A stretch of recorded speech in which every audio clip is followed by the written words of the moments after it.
네, 이재명 놓고 장외 전쟁. 그러니까 내일 지지하는 측과 반대하는 측의 실력 행사까지 예정돼 있습니다. 저희가 한번 자료를 살펴보겠습니다.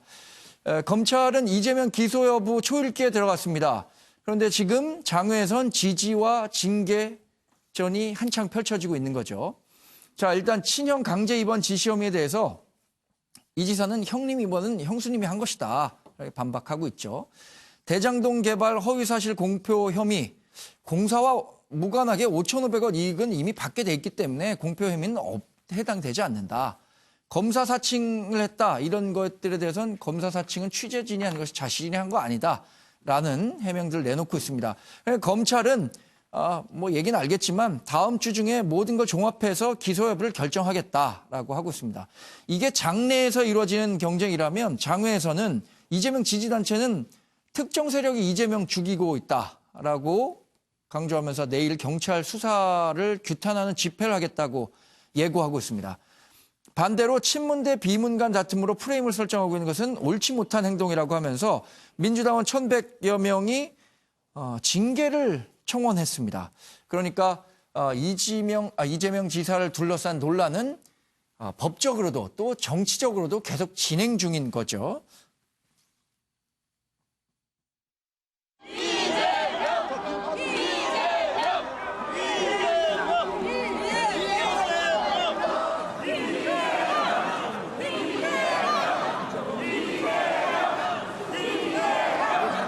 규탄할 대상은 오직 이재명 제명, 이재명 출당, 이재명 탈당에 관해서 구호를 외치고 그리고 지도부에게 호소할 예정입니다. 더불어민주당은 이재명을 제명하라! 제명하라! 제명하라! 제명하라! 사퇴하라! 사퇴하라! 사실 저희도 당으로서 정말 굉장히 곤혹스러운 상황입니다. 완전히 의견이 지금 둘로 나눠져 있죠. 저희 당원들도. 지금 어떠한 객관적인 근거들이 좀 확인이 되는 것은 어떤 수사 절차, 사법 절차 아닙니까? 그런 것들이 지금 진행이 되고 있으니까 적어도 뭐 검찰에서 이번에 이제 수사를 해서 기소 여부를 결정한다든지 아마 1단계는 지금 검찰이 공소 여부를 결정하는 그 시기가 제가 첫 번째 단계가 될 것 같습니다. 그게 다음 주라는 거거든요. 그렇죠. 지금. 그러니까 저희들도 좀 지켜보고 있습니다. 그래서 그 기소가 어떤 혐의에 대해서 기소가 되는지 이런 것도 좀 저희가 봐야 되고요. 이거 참 같은 정치인들끼리 다른 정치인에 대해서 어떻다 얘기하는 것이 참 마음으로 안타깝고 아픈 부분이기도 한데요. 그럼 뭐 이재명 지사가 스스로 당과 또 자신의 정치적 또 여러 가지 결백 입증 뭐 이런 등을 종합적으로 고려하면 상식적으로 판단할 수 있는 그런 방향이 나올 거라고 봅니다. 대부분의 조금만 거리를 두고 생각하면 좀 톤 다운해서 자신이 어떤 선택을 하는 것이 당을 위해서 또 본인을 위해서 또 경기도민을 위해서 좋은지는 판단할 수 있다고 생각되고요. 제가 명시적으로 어떻다라고 하는 건 좀 예의에 맞지 않다고 생각되고 그 정도로 말씀을 하겠습니다. 자, 일단 법적으로 좀 문제가 되는 것들이 이제 형님에 대한 강제 입원, 이게 가장 큰 문제가 되겠죠. 해경군 김 씨를 둘러싼 논쟁은 좀 정치적이라고 봐야 할 것 같고요.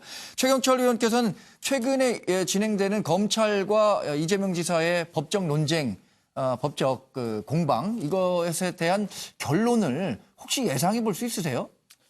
검찰은 일단 기소를 할 가능성이 높지 않을까. 지금까지의 검찰의 태도와 그리고 경찰의 여태까지 수사 과정과 수사 결과 발표에 따르면 그렇게 보이고요.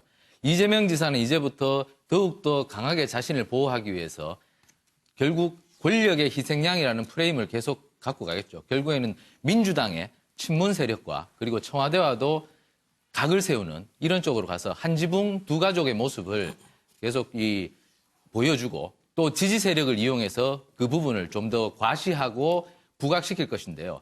결국에는 민주당 내부에서 저렇게 작게나마 물론 이재명 지사가 굉장히 소수파이긴 합니다만은 저 소수파도 저 사람이 결국 굉장히 오래 갈 것 같아요. 저분이 성격상 그리고 좀 집요한 면이 있는 분이기 때문에 좀 오래 간다면 결국 한 지붕 내에서 두 가족이 저렇게 좀 강하게 대립각을 세운다면 결국 민주당에도 큰 부담이 되는 것 아니냐. 결국 뭐 비유 대상은 좀 안 되지만 자유한국당도 집권하는 약 9년여 동안 결국 친이와 친박과 싸웠고 네. 그리고 비박과 친박, 고륙상쟁에 사실 이런 지경까지 갔었거든요. 네. 결국 당 내부에서 정책을 갖고 경쟁하는 것은 괜찮지만 결국 어떤 감정적이거나 또 다른 어떠한 것을 가지고 저렇게 좀 많은 대립각을 세운다면 결국 민주당에도 커다란 부담이 되지 않을까 저는 이렇게 봅니다. 지금 민주당을 걱정하는 목소리를 내주셨으니까 강기정 의원께서는 어떤 생각 갖고 계신지 한번. 매우 아픈 상황입니다. 법적인 결론이 어떻게 나든 정치적으로 이미 지지층이 분열되어 있고 감정의 골이 깊어져 있습니다. 네. 이걸 치유할 수 있는 유일한 사람 이재명 본인입니다. 이재명 지사 본인. 네. 이재명 지사가 이제 여러 가지 메시지를 내놓고 있습니다만은 이재명 지사를 옹호하는 지지층이든 또 반대하는 지지층이든 이재명 지사가 그들에게 그 통합시키는 메시지를 던져줘야 되는 것이 지금의 과제고 앞으로 과제이라고 생각합니다. 네. 법적인 문제는 이제 기소 과정을 좀 지켜보는 거고요. 검찰 수사 과정을 지켜봐야 되는 거고 네. 법적인 과정과 별개로 정치적으로 이미 우리 민주당은 너무 아파 있습니다. 지금. 네. 그럼 민주당을 사랑하는 한 사람으로서 출당을 해야 한다고 봅니까? 아직은 그런 단계는 아닌 것 같습니다. 왜냐하면 안희정 지사라든가 또 김경수 지사처럼 명명백백 본인의 어떤 입장이 분명할 때는 그럴 수 있습니다만은 조금 전에 약 1000여 명이 윤리심판원에 징계를 청구했는데 네. 저 징계 문제도 지금 검찰과 경찰도 진실규명이 안 되는 정말 암호화되어 있는 아이폰이라든가 여러 가지 해경궁 김씨라든가 이런 문제가 누구 건지 수사도 안 되는데 네. 이 수사권도 없는 윤리심판원이 하기에는 너무 어렵다고 생각합니다. 아직은 출당이나 탈당이나 문제는 거론할 단계는 아닙니다. 그게 민주당의 주류 심리라고 보면 될까요? 모든 사람의 마음일 거라고 보여집니다. 네. 우리 정 의원님은 어떤 평가하세요? 그 경기도지사라는 자리가 결코 약한 자리가 아니거든요. 네. 저는 이제 지금 밖에서 계속 여론전을 하는데 제가 보기에 이재명 지사가 그 주변 사람들한테 더 이상 여론전을 하지 말자라고 얘기하면 멈출 수 있어요. 이제 기소 시점이 불과 지금 이제 14일 남은 거거든요. 네. 그래서 제가 보기에는 여론전이 아니라 실제로 검찰이 어떻게 기소할 것인가라는 것들을 분명히 보고 거기에 따라서 법적, 타법적 대응을 하는 게 맞고 민주당 같은 경우에도 적어도 기소가 되면 거기에 따른 입장은 분명히 내는 것이 저는 이 제일 집권당으로서의 도리라고 생각합니다. 네. 그래서 지금 계속 그 기소를 앞두고 뭐 여론이 벌어지고 뭐 신문 반문 막 이래가지고 벌어지는데요. 이게 나라를 위해서도 별로 바람직하지 않고 네. 이 지사가 대응하는 방식도 적절치 않은 것 같습니다. 네. 어쨌든 이 지사도 도정의 무게를 굉장히 느끼고 있다고 봐야겠죠. 오늘도 확대 간부 회의를 통해서 그걸 생중계까지 했습니다. 여러 가지 얘기를 했는데 농사 지으려면 햇볕에 얼굴이 타야 된다. 물에 안 젖고 어떻게 고기를 잡을 수 있겠는가 이런 얘기를 하면서 적극적인 행정 이런 걸 주문한다고 보는데 이재명 지사의 예상 행보라든가 앞으로 이 도정을 운영하는 데 있어서의 문제점 이런 것들 걱정하지 않아도 될까요? 차 교수님 어떻게 보세요? 예, 오늘 뭐 지금 이재명 지사가 물에 안 젖고 어떻게 고기를 잡느냐 그 이야기는 어떻게 또 얼핏 듣기에는 이 정도 소동 안 거치고 어떻게 정권을 잡겠냐라는 네. 이야기처럼 들리는 것이라는 것이죠. 그렇기 때문에 본인은 아마 설사 기소가 된다고 하더라도 이 당내에서 이렇게 자진 탈당하는 정도로 뭐 정치적 거취를 이 본인이 먼저 할 가능성은 저는 거의 없다고 봅니다. 아마 네. 이 법정에서 이 유무죄를 아마 판결 날 때까지 아마 끝까지 불굴의 정신으로 아마 맞부딪힐 가능성이 큰데 네. 그럴 경우에는 이 이재명 지사가 그 최근에 했던 자신의 워딩대로 이야기하면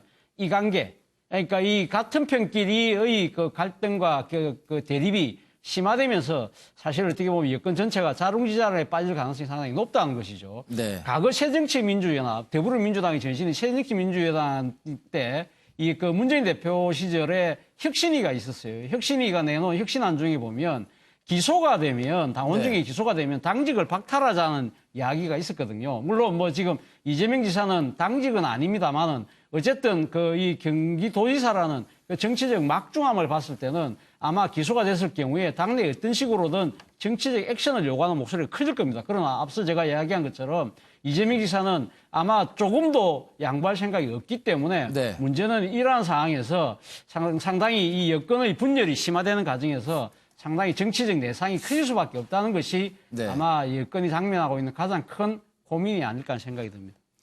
어떤 유명한 분이 시련은 있어도 실패는 없다라는 책을 썼죠. 이번에 시련이 실패가 될까요? 아니면 또 영웅이 되는 과정일지 뭐 한번 살펴볼 필요는 있겠지만 여하튼 이 지사는 도정에 헌신하겠다라는 자신의 말대로 오늘도 확대 간부 회의하면서 적극적인 행정 요청했고요.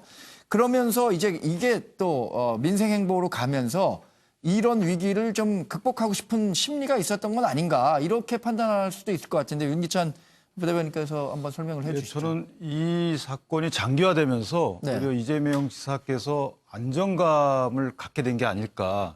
이제 법적인 문제는 이제 뭐 수사와 재판을 통해서 결정이 되겠죠. 그래서 당선 무효가 결정이 되면 5년 동안 이제 피선거권이 없어지고 네. 그럼 차기는 이제 대선이 힘들고 그러면서 문재인 정부와 약간 각을 세우고 좀 압박받은 이런 그 이미지 메이킹을 좀 하고 민주당을 페이스메이커로 내세우면서 일정 부분 하다가 네.